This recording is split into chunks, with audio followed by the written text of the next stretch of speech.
بے شک اللہ تعالیٰ نے تمہارے لیے دین کو چنا ہے، بس ہرگز نہ مرنا الا وانتم مسلمون۔ یہود آپ کے پاس آئے، کہنے لگے جی آپ کی باتیں کچھ اچھی تو ہیں لیکن ہم اس کے مکلف ہیں۔ وہ یہ کہ یعقوب علیہ السلام نے مرتے وقت ہمیں وصیت کی تھی کہ میرا دین نہ چھوڑنا، اس لیے ہم مجبور ہیں ان کے دین پر چلیں۔ رب تعالیٰ فرماتے ہیں ام کنتم شہداء، کیا تم حاضر تھی جب یعقوب علیہ السلام پر موت کا وقت آیا؟ انہوں نے اپنے بیٹوں سے کہا ما تعبدون من بعدی، میرے بعد کس کی عبادت کرو گے؟ تو انہوں نے کہا نعبد الہک و الہ آبائک ابراہیم و اسماعیل و اسحاق الہ واحد، اور ہم اسی کے فرمان بردار۔ اور ظالموں تم نے اتخذوا احبارہم و رہبانہم اربابا من دون اللہ، تم نے تو اوروں کو رب بنا رکھا ہے، تمہیں ان سے کیا نسبت؟ اب یہاں دیکھیے ایک نحوی بات ہے، اس کو بھی پیش نظر رکھیں۔ نعبد الہک و الہ آبائک، واو عطف مغایرت کو چاہتا ہے، واو عطف کا مغایرت کے لیے ہوتا ہے۔ تو نعبد تیرے الہ کے اور تیرے آبا کے الہ، تو اس سے تو معلوم ہوا کہ الگ الگ الہ، کیوں واو مغایرت کو چاہتا ہے۔ کہتے ہیں آلوسی رحم اللہ تعالیٰ، انسی رحم اللہ تعالیٰ، بات یہ ہے کہ الہ کا لفظ ہے مضاف، کا ضمیر مضاف الیہ مجرور۔ قاعدہ نحوی یہ ہے کہ مجرور پر عطف ہو تو جارہ کو لوٹانا پڑے، مجرور پر عطف ہو جارہ کو لوٹانا پڑے، اور جارہ جہاں الہ مضاف، اس لیے جہاں الہ کا لفظ لائے۔ اگر یوں کہتے الہ کا و آبائے کا تو یہ نحوی طور پر درست نہ تھا، اور اس سے تعدد کا جو ہے کہ الہ یہ الگ ہو اس کا نفی آگے کر دیا، الہ واحدہ، وہ الہ ایک ہی۔ یہ کیا کہا میں؟ وہ الہ آبائے کا، اس میں وہ عطف کا، وہ عطف کا یہ مغایرت چاہتا ہے، تو اس سے معلوم یہ ہوا کہ الہ کا یہ الگ ہوا، یہ الگ ہوا، الہ آبائے کا وہ الگ ہوا، وہ الگ ہوا۔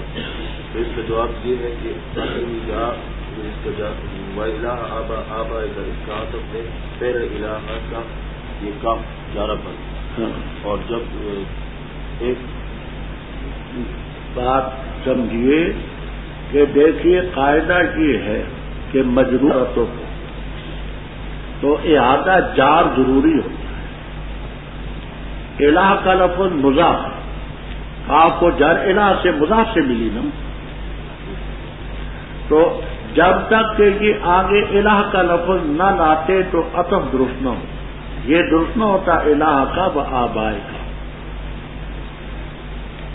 قاعدہ یہ نہ ہوئی کہ مجرور پر عطف ہو، وہ مجرور بالحرف ہو یا مجرور بالاضافت ہو، جب تک جار دوبارہ نہ لائیں عطف درستی ہو، تو اس لیے لا۔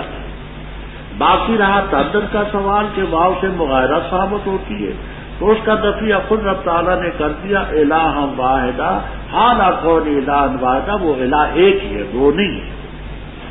وَنَحْنُ لَهُ مُسْلِمُونَ، تِلْكَ أُمَّةٌ، یہ گروہ ہے، یہ حضرت اسماعیل علیہ السلام، ابراہیم علیہ السلام، اسحاق علیہ السلام، یعقوب علیہ السلام۔ اب یہاں بھی نحوی اشکال، وہ اشکال یہ کہ یہ تو سب ذکور ہیں، مرد ہیں، یہ کیوں نہیں کہا اولئک امۃ، دل کا مؤنث کیوں لائے؟ ابراہیم علیہ السلام بھی نہ رہے، یعقوب علیہ السلام، اسحاق علیہ السلام، اسماعیل علیہ السلام، دل کا کیوں لائے؟ تو مؤنث کی طرف جاتے ہیں۔ تو کہتے ہیں کہ نحوی قاعدہ یہ ہے کہ خبر کی رعایت اولا ہوتی ہے، دل کا مبتدا امت خبر ہے، کیونکہ امتن مؤنث ہے، اس لیے خبر کی رعایت مشار الیہ کی رعایت سے اولا۔ کیا کہا میں نے؟ کیا سوال یہ ہے کہ ابراہیم و اسحاق و یعقوب اس میں یا مذکر ہے، نر ہے، اور دل کا منس کے لیے، پھر کبھی ان کے مانس کے لیے، تو یہ منس کیوں نہ ہے؟ اولائے کا امت ان کے اولائے کو امت، تو اس کا جواب یہ ہے کہ خبر کا رعایت یا مشاہدہ مبتدا میں خبر کی رعایت اولا ہوتی بجائے مشار الیہ کی، تو آگے امت ان کے مونس ہے، دل کا امت یہ گروہ ہے، تاکید سے گزر چکا ان کے لیے دونوں نے کمایا، تمہارے لیے جو تم نے کمایا، اور تم نہ سوال کیے جاؤ گے جو عمل وہ کرتے۔ وقال، یہودیوں اور نصرانیوں نے کہا، یہودیوں نے کہا کونو ہودن تہتدوا، نصارا نے کہا کونو نصارا تہتدوا، تو کہہ دے بل ملت ابراہیم حنیفا، یہ ملتا کی نسب کس سے آئی؟ تو آسان باتیں ہو گئی۔ پہلی بات یہ ہے کہ انہوں نے کہا تھا کونو، پہلا نہ پہلے کونو، تو جہاں نکونو نکالتے ہیں، بل نکونو ملت ابراہیم۔ دوسرا قرآن کریم میں آتا ہے اتبعوا ملت ابراہیم واتبع ملت ابراہیم، تو اس فعل کی مناسبت سے جہاں نکالتے ہیں بل نتبع ملت ابراہیم، دونوں باتیں سمجھ آ گئی؟ اچھا، حنیف کے معنی یکسو ہونے والے، ایک ہی طرف ہونے والے، یہ نہیں کہ ادھر کے بھی اور ادھر کے بھی۔ وما کان من المشرکین، اے مشرکین عرب، یہ شرک کرنے والوں میں سے نہیں۔ قولوا، اے مومنو، تم اپنے قلب کی وسعت اور فراخی کا ثبوت دو، تم کیا کہو؟ آمنا باللہ وما انزل الینا وما انزل الی ابراہیم و اسماعیل و اسحاق و یعقوب علیہ اسباط، سبت ان کی جمع ولد الولد، پوتا، اولاد در اولاد، ان کی اولاد در اولاد کی طرف جو کچھ اترا، اور جو چیز دیے گئے موسیٰ علیہ السلام، عیسیٰ علیہ السلام، اور جو دیے گئے نبی اپنے رب کی طرف سے، ہم سب پر ایمان لاتے، لا نفرق بین احد منہم، ہم ان میں سے کسی کے درمیان تفریق نہیں کرتے۔ اب بات سمجھیں، تفریق ہے بھی اور نہیں بھی۔ درجوں کے لحاظ سے تفریق ضرور ہے۔ تیسرے پارے کی پہلی آیت ہے تلک الرسل فضلنا بعضهم علی بعض، 15ویں پارے میں وَلَقَدْ فَضَّلْنَا بَعْضَ النَّبِيِّينَ عَلَى بَعْضٍ، تو درجے کے لحاظ سے تو فضیلت نصوص سے ساتھ۔ ہاں، یہ حد میں تفریق کیسی ہے؟ ایمان کے سلسلے میں تفریق نہیں کرتے کہ نؤمن ببعض ونکفر ببعض، چھٹے پارے میں یہ تفصیل موجود کہ ہم بعض پر ایمان لائیں بعض پر نہ لائیں، اس تفریق کے ہم آئے، درجے کے لحاظ سے فضیلت سامنے۔ ایک تو یہ نص، اور دوسرا جہاں سے ابتدائے آیت بھی اس پر دلالت ہے، قولوا آمنا، تم کہہ دو ہم ایمان لاتے ہیں، تو پہلے بات ایمان، اس ایمان کے سلسلے میں ہم تفریق نہیں کرتے۔ تو ایک ہے سیاق کا قرینہ اور دوسرا تفسیر کا قرینہ کہ نؤمن ببعض و، ایسے ہم تفریق نہیں کرتے، ونحن لہ مسلمون۔ اب آگے بات ذرا توجہ سے سمجھیں، فَإِنْ آمَنُوا بِمِثْلِ مَا آمَنْتُمْ بِهِ فَقَدِ اهْتَدَوْا، یہاں ایک لفظی بات ہے، ایک معنوی بات ہے۔ لفظی بات یہ ہے کہ جہاں مثل کا لفظ ہے، فَإِنْ آمَنُوا، اگر وہ یہود اور نصارہ اور مشرکین ایمان لائیں، بے مثل ما آمنتم بہ، جس چیز پر تم ایمان لائے ہو اس کی مثل پر ایمان لائیں، جس چیز پر تم ایمان لائے ہو اس کی، تو ہدایت پا دو۔ یہ تو ہدایت ہی تو کفر ہے، یہ تو ہدایت میں کفر ہوا۔ وہ کیسے؟ تم ایمان لائے ہو اللہ کی ذات پر، آمنا باللہ، تو وہ اللہ کی مثل پر ایمان لائے، تم اوپر پیغمبروں پر ایمان لائے ہو، وہ پیغمبروں کی مثل پر ایمان لائے. تم ما اوتیا موسیٰ و عیسیٰ خدا کی کتابوں پر ایمان لائے ہو، وہ کتب الہیہ کی مثل پر ایمان لائیں. تو یہ ایمان تو نہیں، یہ تو کفر ہے. بات سمجھ آ گئی؟ دیکھیے یہاں ہے کہ اگر وہ ایمان لائیں، یہود نصارہ مشرکین، اس چیز کی مثل پر جس پر تم ایمان لائے، تو تم کس پر ایمان لائے ہو؟ اللہ تعالیٰ کی ذات پر، اس کی صفات پر. تو وہ کس پر ایمان لائیں؟ اللہ تعالیٰ کی ذات کی مثل پر، صفات کی مثل پر، پیغمبروں کی مثل پر، کتابوں کی مثل پر. تو پھر ہدایت کا، تو یہ ہدایت ہے، یہ گمراہی ہے. اشکال سمجھ آ گیا آپ کو؟ اچھا، دو جواب اس کے آسان ہیں. ایک تو صاحب جلالین نے کہتے مثل کا لفظ زائد ہے، المثل مزید. اب مانے یہ ہوں گے فَإِنْ آمَنُوا بِمَا آمَنْتُمْ بِهِ، پس اگر وہ ایمان لائیں اس چیز پر جس پر تم ایمان لائے ہو. مثل کا لفظ ہے جلالین تک میں.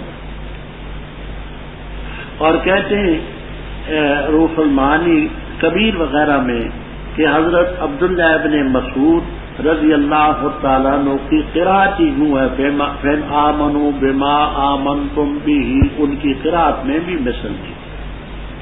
تو ایک یہ ہے کہ مثل کا لفظ. دوسرا یہ ہے کہ ما کا لفظ، با کا لفظ مزید، بے مثلے میں با مزید. اور ما یہ مصدریہ، ما کا لفظ مصدر ہے، با کا لفظ مزیدتن، کمالین جمع وغیرہ میں یہ جمع. اب مانا یہ ہوگا فَإِنْ آمَنُوا مِثْلَ ایمانکم، ماں نے مصدریہ نے اگلے جملے کو مصدر بنا دیا. فَإِنْ آمَنُوا مِثْلَ، اگر وہ تمہارے جیسا ایمان لائیں. پکڑے یہ کیا کہا میں نے؟ سوال کیا ہے، جواب کیا ہے؟ فَإِنْ آمَنُوا بِمِثْلِ مَا آمَنْتُمْ. یہاں پر دو باتیں ہیں، ایک لفظی اور ایک معنوی.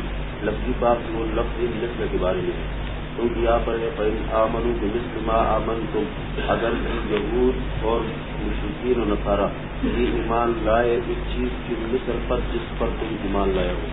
تو انہوں نے صحابہ کرام نے خدا پر ایمان لائے ہیں، وہ خدا کے ذات کی مثل پر، اس کے صفات کی مثل پر ایمان لائے ہیں. اس طرح مومنین نے پیغمبروں پر ایمان لائے ہیں، وہ پیغمبروں کی امثال پر ایمان لائے ہیں. اور اس طرف یہ کتابوں پر ایمان لائے وہ ان کتابوں کی مثل پر. یہ تو ایسا دور نہیں، یہ تو گمراہی ہو. گمراہی. اس کے دو جوابات ہیں. ایک جواب یہ ہے صاحب جلالین، وہ فرماتے ہیں کہ فَإِنْ آمَنُوا بِمِثْلِ مثل کا لفظ زائد ہے، اور معنی اس کا یہ ہے فَإِنْ آمَنُوا بِمَا آمَنْتُمْ، ایمان لائیں جس پر تم ایمان لائے ہو. اور یہ قرأت ابن مسعود رضی اللہ تعالیٰ نے.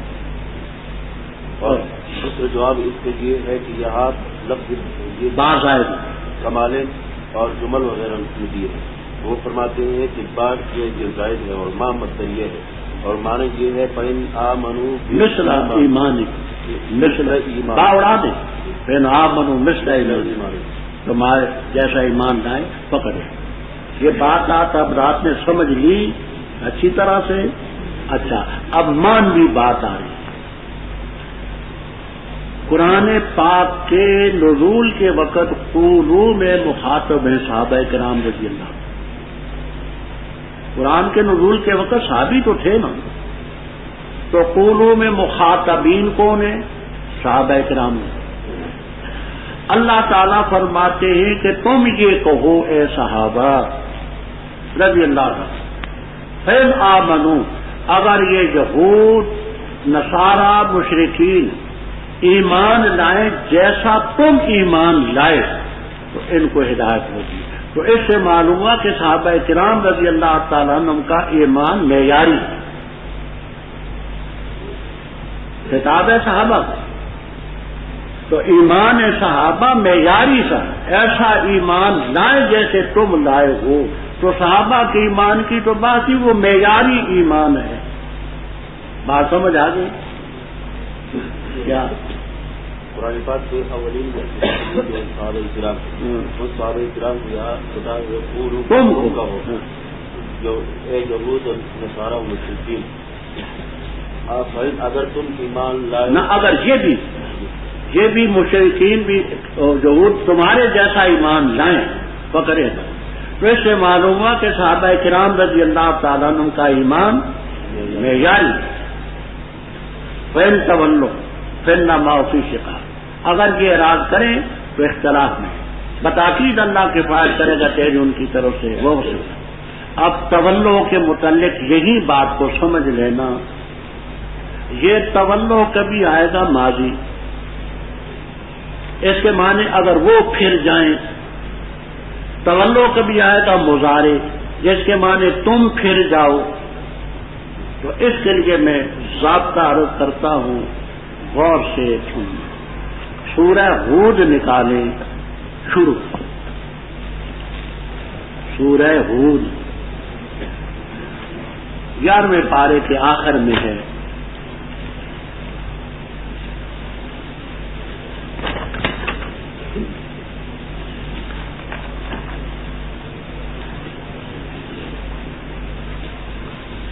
نکلی؟ اچھا.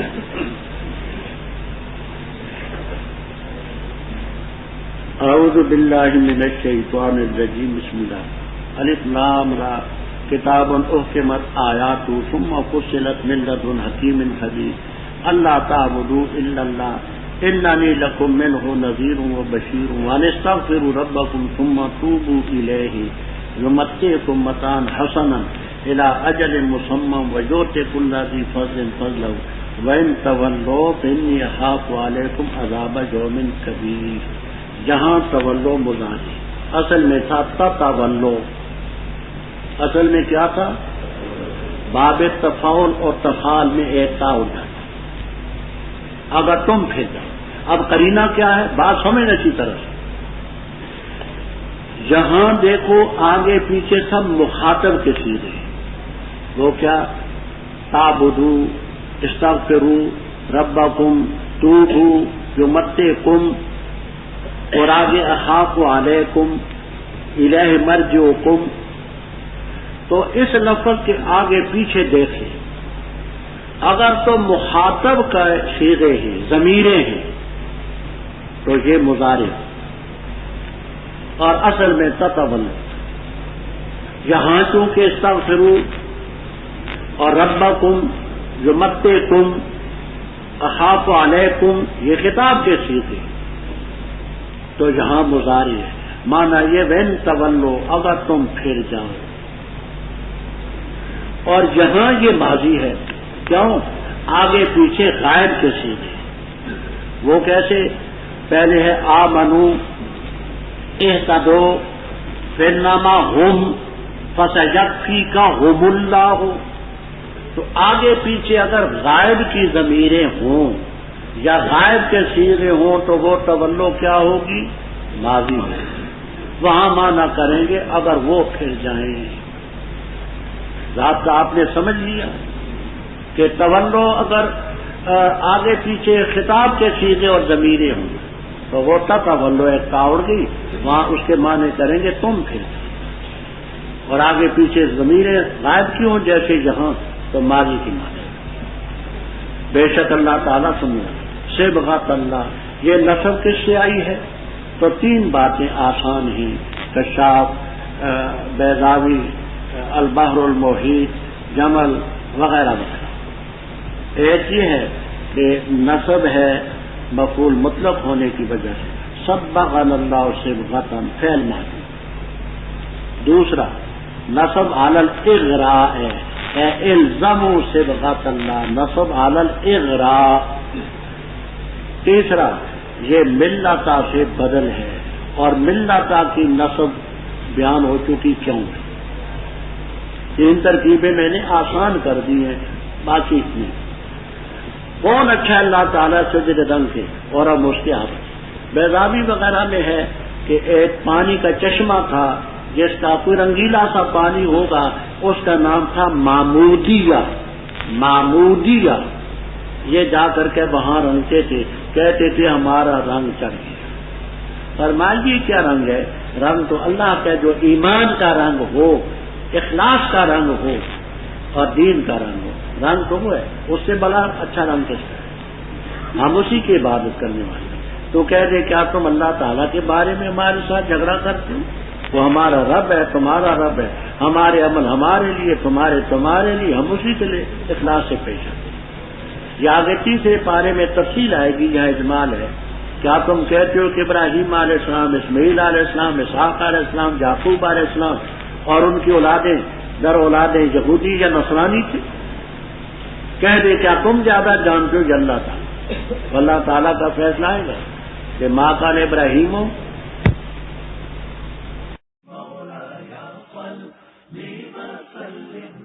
احناف.com، جہاں آپ سن سکتے ہیں مستند علماء کرام کے علمی بیانات۔ طلب ہے اگر دیدار بھی اپنی خودی مٹا کے ملی۔